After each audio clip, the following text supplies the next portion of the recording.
महानगरपालिकेच्या रमाई आवास योजनेच्या कार्यक्रम पत्रिकेमध्ये मुख्यमंत्री देवेंद्र फडणवीस यांचे नाव वगळण्यात आल्यामुळे याचा निषेध करत शहर सुधार समिती सभापती जालिंदर शेडगे यांच्या उपस्थितीत भाजपा नगरसेवक यांनी महानगरपालिका आयुक्त अमोल येडगे यांच्या दालनासमोर ठिय्या आंदोलन करत संबंधित अधिकाऱ्यांवर कारवाई करण्याची मागणी केली आहे। यावेळी स्थायी समितीचे सभापती अनिल मखरे यांनी मध्यस्थी करत या संदर्भात अतिरिक्त आयुक्त अर्पिता पिंपळे यांना खुलासा करण्याचे निर्देश दिले।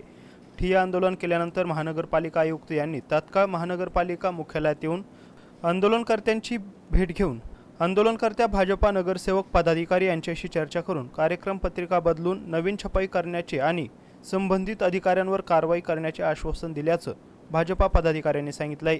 यामुळे हे आंदोलन तुर्तास मागे घेण्यात आल्याचं देखील यावेळी सांगण्यात आलंय। ओके रोड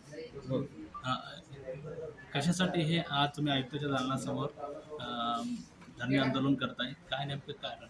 मी समाज कल्याण सभापती आहे महानगरपालिकेचा। माझ्या डिपार्टमेंट मार्फत या ठिकाणी रमाई घरकुल योजनेचं वाटप करण्यात येणार होतं। आम्ही 22 तारखेला हा कार्यक्रम नियोजित केला होता माननीय मुख्यमंत्री देवेंद्र फडणवीस साहेबांच्या वाढदिवसानिमित्ताने। या दिवशी आम्ही हा कार्यक्रम करायचा असल्याने माननीय आयुक्त साहेबांचं म्हणणं होतं की पाऊस येतोय, त्यामुळे आपण हा कार्यक्रम पुढं ढकलूया। मग त्यांनी सन्माननीय अतिरिक्त आयुक्त पिंपळे मॅडम यांनी सर्व सन्माननीय मंत्री महोदयांची वेळ घेतली आणि त्यांनी आज म्हणजे उद्या तो कार्यक्रम ठेवलेला।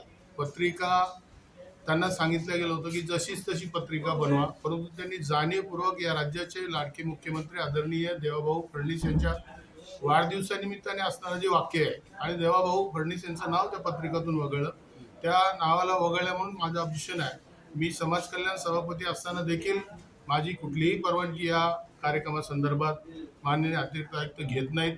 त्या जाणीवपूर्वक या ठिकाणी देवेंद्र फडणवीस साहेबांचा त्यांनी अपमान केला आहे असा आरोप आहे माझा। म्हणून मी आज आयुक्त साहेबांपुढे हे ग्रहण मांडण्यासाठी आलो। आयुक्त साहेबांना गेल्या 2 तासापासून मी फोन करतोय, ते कुठंतरी व्हिजिटला असल्यामुळे ते येत नाही, पण नाविलाजाने आज मी त्यांच्या कार्यालयासमोर या ठिकाणी धरणे आंदोलन आम्ही या ठिकाणी आमचे भारतीय जनता पार्टीचे काही प्रमुख पदाधिकाऱ्यांसह बसलेलो आहोत। त्यांनी संबंधित व्यक्तीवर कारवाई करावी, कारण देवेंद्र फडणवीस साहेबांचा त्यांनी अपमान केला आहे। आम्ही भारतीय जनता पार्टीचे पदाधिकारी कधीही हे सहन करणार नाही।